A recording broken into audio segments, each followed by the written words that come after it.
What's up guys, it's Ian here, back today with another video, and today I'm giving you a lens comparison. Today I'm going to be pitting the 11 to 22mm lens up against the 15 to 45mm lens, primarily both at the 11mm setting and the 15mm setting respectively. I'm going to be walking around and talking to this camera right now, both to see how they deal with this medium to low light environment, how they cope with frequent lookaways and re-establish eye tracking, how the autofocus is, and how quickly it can re-establish the ISO. And it does seem like the 11 to 22 re-established the ISO pretty easily there, which is good. Let's switch to this other lens and see how that one goes. So I'm back at it with the 15 to 45mm lens in the 15mm setting. I'm gonna give it a few spin arounds just to try to confuse the ISO. I'm in more stable lighting conditions, so this might make the 11 to 22 look worse by comparison, but I started filming that out when I was in direct sunlight and then I moved into shadows, so it was a bit harder for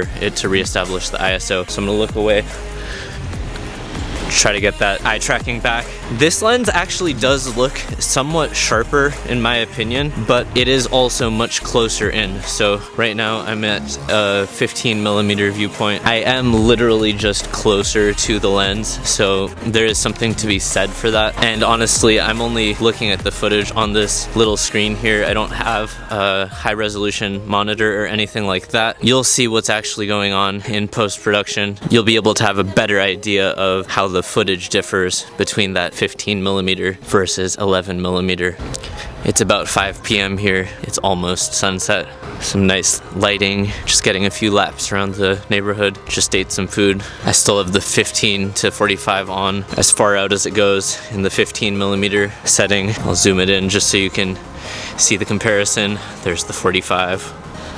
Zoom back out because that looks so strange. This is mostly a fitness channel. I'm just trying to give you this because this was a viewer requested video. They wanted me to compare these two things. Just some footage of the statue there. It's a nice statue. I often walk around here. Let's flip back to the other lens and see how that looks. So now I'm back at it with the 11 to 22. I have the sun behind me. I'm gonna turn, give it a spin around. It still seems pretty well focused. And I do look pretty sharp here. This is the 11. My elbows are bent at about 90 degrees here, so I'm holding the camera pretty close to my face. This is max arm length, a much wider field of view at max arm length. Local neighborhood step bro shirt. Shout out if you get the reference. If you don't look for it. But either way, yeah, this lens is very good for vlogging. I will say that now that the original video comparing these two lenses from a stationary tripod is about 1 month old, I will say that this 11 to 22 has basically lived on my camera since I got it.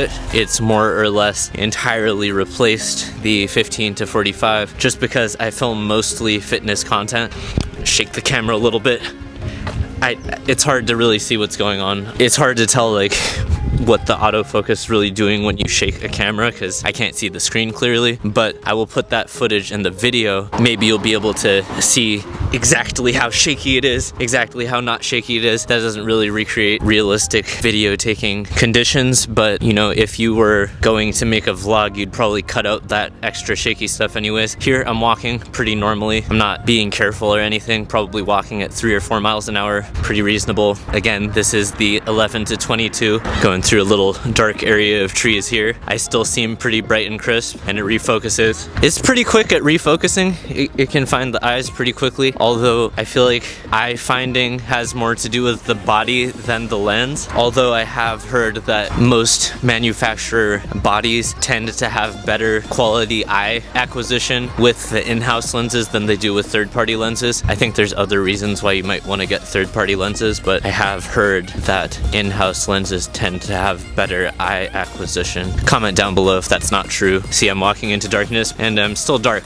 Alright, I'm still dark, but you know, it is getting dark and f4 does not allow that much light in. The 15 to 45mm lens is technically going to allow slightly more light into the lens, and it's going to allow more light to hit that sensor. But what I will say is that if you're vlogging, you're probably not going to be doing the majority of your filming at night anyways. So how important is that? It's hard to say. There are similarly wide lenses that allow more light into the lens, but the eye tracking might be worse. And then if you have a longer clip where you're talking to somebody, looking around, not really looking at the screen, you run the risk of capturing a good amount of content and actually having it be out of focus, and then it can be unusable. So I value the autofocus and eye tracking pretty highly for my own hierarchy of priorities of something that I'm looking for, just because I want to guarantee that I'm going to have the most usable footage. Because when you're exercising and making fitness content, you often can't afford to just re-record things over and over again. It's like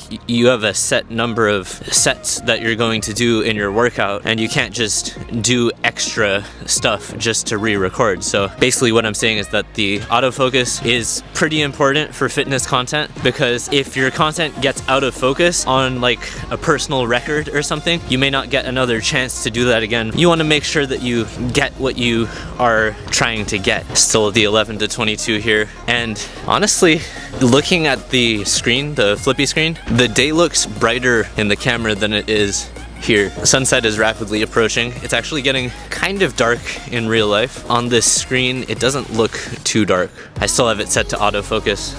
I'm not really a good enough videographer to walk and talk and manually focus it myself as I'm going. I just have it set to autofocus still here, just to give you an idea. I just made another lap and I zoomed all the way on that statue. I showed you that statue with the 45mm viewpoint of the other lens, and this was 22 there. This is as far in as it zooms, probably won't be doing too much there. You could argue that if you're trying to get this close in, that 22mm viewpoint, there's no point in even using this lens, because the 15 to 45 covers that. Really, the only purpose of this lens is the 11 to 15mm segments of its range, right? Because as far as I can tell, the 15 to 45, it encompasses most of the range of the 11 to 22, and I really only have this 11 to 22 because of those wider shots that it can provide when it's zoomed all the way out. And that's fine. If this lens was like an 11 to 15 or an 8 to 15 with autofocus and image stabilization, that would be maybe even better. There's only been a small handful of times where I actually zoomed this 11 to 22 in all the way, and that was just because I was trying to focus in on a small object and I was already in the middle of filming something, and I was a bit too lazy to change lenses. So I just went ahead and I recorded the thing that I was trying to record without changing lenses, but that was mostly just out of convenience more than necessity. I'm gonna switch back to the 15 to 45mm lens here and perform that shake test for you. Back with the 15 to 45 and that 15mm viewpoint. I'm really making this video because it was a request, but also because these are probably the two most common lenses that you might expect to pair with this body. You can get prime lenses and lenses that are not adjustable, but in reality, these are probably the two most common lenses that you would pair on this body of camera, kind of more like a vlogging camera. If you're into sports filming or wildlife photography, you're probably not doing it on a $700 body, and you're probably not doing it on a $400 lens either. I just walked into a dark copse of trees and it got really dark, and then when I emerged, now I'm extremely whited out. So I feel like the camera got a bit confused there because I crossed the street, I was in a clearing, it was bright and then dark and then bright again. I have my arm all the way straight, arm fully straight. Here I have my camera holding arm at about 90 degrees, so you can see the difference in the field of view. I am walking. I feel like any movement up and down here is largely just a result of my natural walking pattern. I don't sense like a lot of vibration or shaking in the camera. Yeah, so I'm walking here, got the 15 to 45 on. I'm gonna shake it. Look away. And it snaps back to that eye pretty fast. I'd say it snaps back to the eye pretty quickly. I don't have my phone in my pocket, otherwise I would record exactly how quickly it snaps back onto the eye. That could be a follow-up video. I guess this will have to do for now. It seems pretty stable. What can I say? Yeah, a good vlogging camera. Obviously, you never go out with the intention of breaking your stuff. You want to keep your stuff safe and make it last as long as you can, but it's a good vlogging camera. Relatively low investment in the spectrum of prices that cameras go for nowadays. If you break your M50, you're not going to be as sad as if you break like a Sony A1 or like a $6,000 camera, or a really expensive camera. This is a good vlogging camera. Even if you're really wealthy, this can provide you some pretty good quality content in a beater camera price range. Or if this is your only camera, it's your primary camera, it can still get you some pretty good quality content. For me personally, this is actually my only camera. Sometimes I will record things on my smartphone, which does have a pretty good camera. I find that the footage recorded on the actual camera has much better bokeh, and the focus on the face is better. The background is a bit blurrier, which does look nice. I'd say the eye tracking autofocus is much better on the actual mirrorless camera as opposed to the smartphone mirrorless camera. The smartphone does have good image quality. It can record in 4K, but the eye tracking and autofocus is not nearly as good. I find that when I record on the smartphone, I end up with a lot more unusable content at the end of the day, and I don't really realize it until I get home. And as I was saying, with a lot of fitness content, you can only record it once, or you can only record it when you're actually doing the exercise, and you don't really get to proof check all your content between your sets. You just don't have that much time. So often I'll be performing an exercise, recovering, and I don't really see how good the content I captured was until later that day, or even a few days later when I actually go to edit the videos. So as I was saying earlier, the autofocus and eye tracking is a very important component in giving yourself the most usable content. So now I'm back here with the 11 to 22 millimeter lens. It's getting really quite dark. I think the sun may have actually set. Let's flip over there. All right, I'm back here on the 11 to 22 millimeter lens, walking kind of quickly. It is getting pretty dark now. The sun may have actually set, or it is actively setting. I'm gonna walk over here to this park, see if I can catch some final glimpses of light, see if we can see that sunset. Honestly, at the end of the day, I don't think that you're buying either of these lenses, the 11-22 or the 15-45. I don't think you're getting either of these lenses for the low light performance. They don't really let in the most light compared to other prime lenses, other lenses that you can purchase. These are not going to be the most well lit lenses that you can find. You're more likely to purchase these lenses for their eye tracking compatibility, autofocusing, the fact that you can actually zoom in or out slightly. And yeah, I'm gonna pan over here. Yeah, the sun has actually set completely, so it is not fully dark yet. On the screen right now, I look way brighter than my perceived level of light really is out here. I'm kind of perceiving it to be pretty dark. It's not nighttime yet, but it looks pretty dark in real life. And it still seems to track pretty well. Looking away, and that eye box pops back almost immediately. You could probably perform this test even better if you had another person holding the camera. You actually timed those splits in terms of how quickly it can reacquire the eye. Also, since I'm not in a crowd or anything and there's not a lot going on here, it does very easily find my face because I'm the only person in the shot. It would be really interesting to see how the camera does in reacquiring the eye target if you're in an actual crowd. I don't really like crowds of people though, but it does seem to do pretty well with the look away and look backs. I'm still on the 11-22 here. It does seem to be tracking pretty well to the eyes. No real complaints. I am a bit dark here. I didn't really expect this to look too great anyways in the low light as it is. Low light is not really a strong point for either of these lenses. I had to dodge something gross on the floor. There's something on the floor there. I dodged it. Right now it's at f4.0. The ISO is 4000. The ISO has changed to 5000 and it is quite dark. dark. It's dark enough that these street lights are actually starting to come on already. Now the ISO is going between 6400 and 8000, and on the screen here I actually look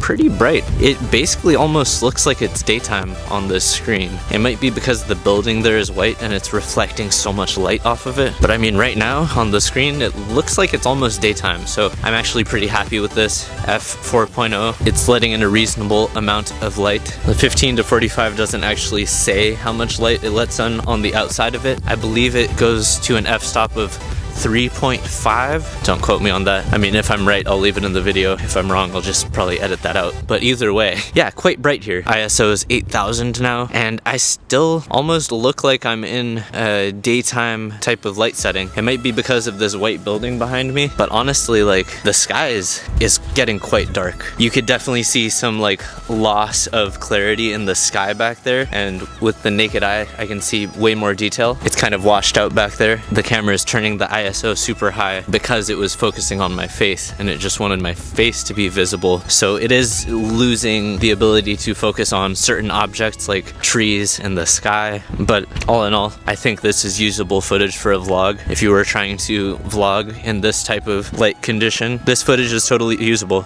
It's still eye tracking, still focusing. Give it a good shake there. Had somebody ask how the image stabilization was. I've been walking this whole time. I can still be seen. Right now the ISO is up to 12,800 and I still look quite bright, and it is almost completely nighttime here. It is like hard for me to convey how dark it is in real life. The ISO seems to be ranging between 8,000 and 12,800 here, f4.0. The lens is letting in as much light as it can. I look quite bright. I'm actually pretty surprised. I normally never film outdoor content when it's this dark, but I am now just to show you this. It was requested. I almost want to just stay out here until it's night just to see like how late can I actually get usable content. I was about to go home, but I'm surprised that this is even still able to capture content here. Yeah, it's very interesting. I'm gonna put the 15 to 45 back on and go ahead and test out and see if it is able to perform similarly in the low light. Right now this lens is f4.0 ISO 10,000, and I'm gonna switch lenses right now. Now I'm back here with the 15 to 45 millimeter lens, the kit lens at the 15 millimeter setting, f3.5. The ISO is 6400. Right now the lens is letting in as much light as it possibly can. Since the f-stop is set to 3.5 and it is letting in more light, the ISO is not quite as high. So on the other lens, it was f4.0 and the ISO was hopping between 8,000 and 12,000.